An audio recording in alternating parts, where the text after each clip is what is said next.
Rappelons que la finalité de ce complexe cheville-pied, c'est la marche. Pour que celle-ci soit possible, certains mouvements analytiques s'associent pour composer l'inversion et l'éversion. L'inversion correspond à l'association de la flexion plantaire, l'adduction et la supination. L'éversion correspond à l'association de la flexion dorsale, l'abduction et la pronation.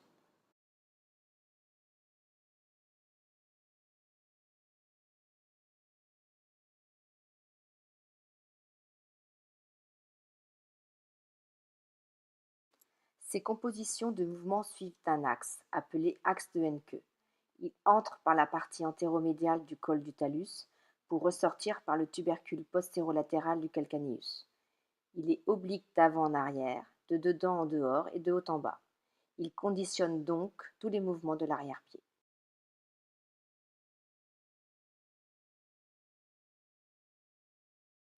Le mouvement de flexion dorsale s'organise autour de l'axe bimalléolaire. C'est un mouvement qui rapproche le pied de la face antérieure de la jambe.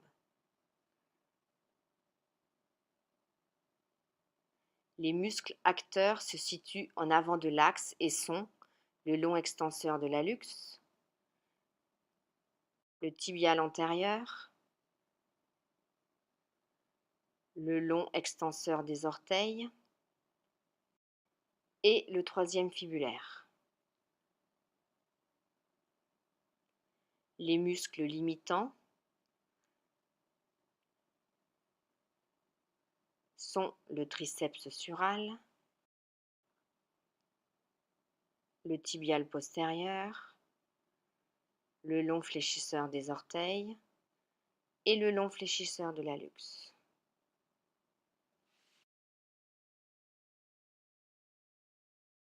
Le mouvement de flexion plantaire s'organise aussi autour de l'axe bimalléolaire.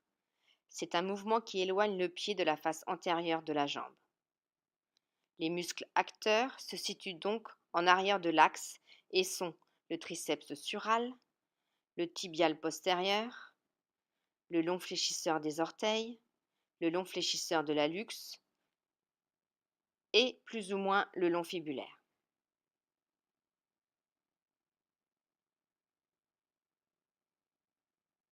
Les muscles limitants sont le long extenseur de l'hallux, le tibial antérieur, le long extenseur des orteils et le troisième fibulaire. Ainsi, les acteurs de la flexion dorsale deviennent limitants en flexion plantaire et inversement. Les mouvements d'abduction et de pronation s'organisent autour de l'axe de Encke. C'est une association de mouvements qui amène le bord externe du pied en haut et en dehors. Les muscles acteurs se situent à droite de l'axe de Encke et sont le long extenseur des orteils, le troisième fibulaire,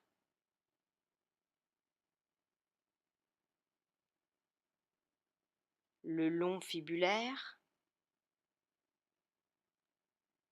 et le court fibulaire.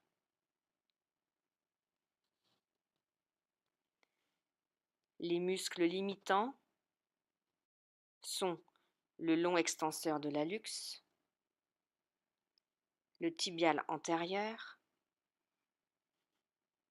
le tibial postérieur, le long fléchisseur des orteils et le long fléchisseur de l'hallux. Les mouvements d'adduction et de supination s'organisent aussi autour de l'axe de Encke. C'est une association de mouvements qui amène le bord externe du pied en bas et en dedans. Lors de ce mouvement, les muscles acteurs et limitants s'inversent par rapport aux mouvements d'abduction et de pronation. En résumé, il est possible de combiner les deux axes afin de mettre en évidence les muscles acteurs de l'inversion et de l'éversion et leurs réciproques limitants.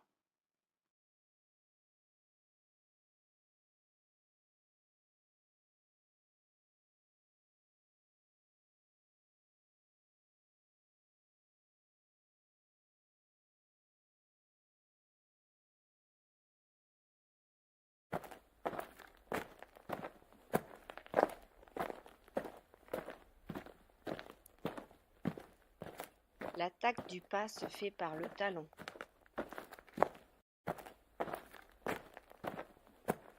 L'avant-pied bascule sur l'arche interne, c'est ce qui permet l'amortissement.